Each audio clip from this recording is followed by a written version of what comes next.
Now, now Biden has to step up, and he must act to stop the next Armenian genocide before it's too fucking late. Now, millions of Armenians are killed or in exile, or they're in exile. Now, tell the horror done in Armenia. Armenians are sent to perish in the desert. Now, these are just some of the headlines from the New York Times back from 1915 that described the first genocide of the 20th century, when more than 1.5 million of Armenians were systematically exterminated by the Ottoman Turks. And it was an event that the Turkish government denies to this day. Now, despite the overwhelming evidence at the time, the world idly stood by and did nothing.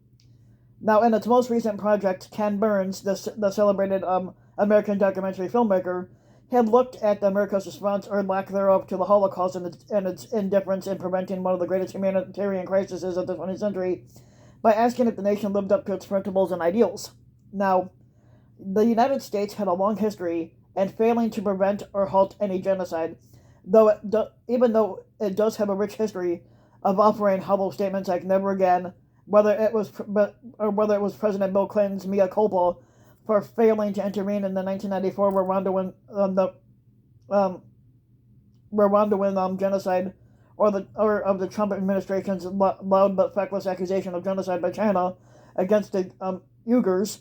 The U.S. foreign policy has been big on words but small on action. Now that is why the current crisis taking place in the South Caucasus, well, not for sure if I'm saying this right, Azerbaijan. See, that's another country. I'm not sure if I said that right.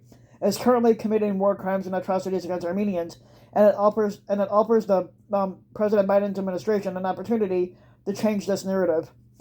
Now, since the fall of 2020, Azerbaijan, a country led by the Petro dictator Ilham Aliyev, not sure if I said that name right either, has escalated tensions with Armenia over the disputed region of Nagorno-Karabakh by launching an illegal war and unprovoked attacks.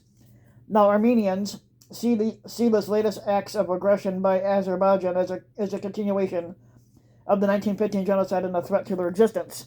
Now, if you're familiar with any of this stuff, a lot of people will grow up hearing stories of how grandparents survived Armenian genocide, or how we heard at the age of 15 their grandfather hid in a haystack during the day to avoid being taken away by Turkish soldiers, and we also heard how that person's own father and brother were taken away, never to be seen or heard from ever again.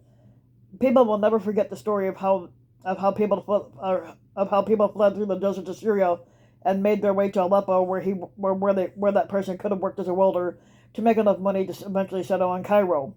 Now the story is tragic, but it could have been prevented had powerful nations intervened, and tragically the story is repeating itself again in today's time. Now, taking a page out of the Ottoman Empire's playbook, Azerbaijan has embarked on a campaign to wipe out any existence of Armenians in the region. Aliyev's anti-Armenian rhetoric has fostered a climate of hate that has permeated through society and on the battlefield. The animosity that has been evidenced by the way the Azerbaijan troops have treated the Armenian prisoners of war. For example, the video evidence recently emerged showing Azerbaijani troops executing a small group of captured Armenian soldiers, and there continue to be reports of Armenian historical and cultural sites in Nagorno Karabakh, including churches and monasteries that have stood for hundreds of years. They were defaced, vandalized, and destroyed. Now, the Genocide Watch, a U.S.-based nonprofit advocacy group, had recently issued a genocide warning against Azerbaijan and called for sanctions if attacks continue. Unlike Ukraine, where Russian aggression has been met with worldwide condemnation and stifling sanctions, Azerbaijan's government has gotten a free pass from Western governments. If anything, it has been rewarded for its actions. Now, over the summer, the European Union signed an agreement with Azerbaijan to double gas imports by 2027, with the President of the European Commission, Ursula von der Leyen, calling Aliyev a reliable partner. This is the same reliable partner that is regularly on the list of international human rights abusers and who commissioned a military trophies park in the capital city of Baku last year that features a display of hundreds of helmets taken away from Armenian soldiers killed during that war. The park also features wax mannequins of captured soldiers that were portrayed through exaggerated caricatures that were based on the Armenian stereotypes and tropes alike. That had crooked noses and bushy eyebrows. Many of these mannequins are shown in their dying moments or being chained to jail cells. Now, President Biden came into office stating that human rights would be at the crux of his foreign policy, and yet he has done nothing to hold the Azerbaijan people accountable. But what he has done is provide Azerbaijan with more resources by waiving the Section 907 of the Freedom Support Act, which bans military aid to Baku. Now, instead of keeping Azerbaijan in check, Biden has emboldened Aliyev to continue his reckless and vicious behavior towards Armenia.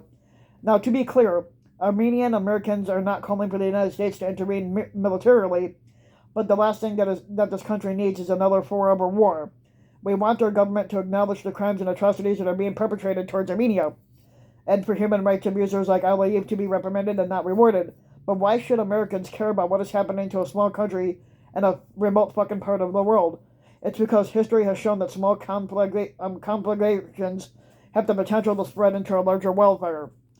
Now, that's why it is in America's interest to hold countries like Azerbaijan accountable, allowing the would-be genocidal tyrants to eschew the rule of law, and provide aid and cover to autocrats all over the world. Now, President Joe Biden has shown that he has the guts to stand up to bullies, and he has done it with Trump. He has done it with Putin. He now has an opportunity to do the same thing with Aliyev, a relatively much smaller threat to the U.S. But if President Biden truly wants to uphold the principles of democracy and human rights, then he'll do what is right and make sure that never again actually means something. Now, if you like the video, you can give the video a like and subscribe to my channel, RBW King. You can also hit the notification bell so that you'll be notified when a new video comes out. If you want to support my work even further, you can donate to my Patreon link, which you can find in the About section of YouTube. And for just a little as a few bucks a month, your donation can help go a long way. And if you want to leave a comment in the comment sections before. Let me know what your thoughts are. And thanks for listening.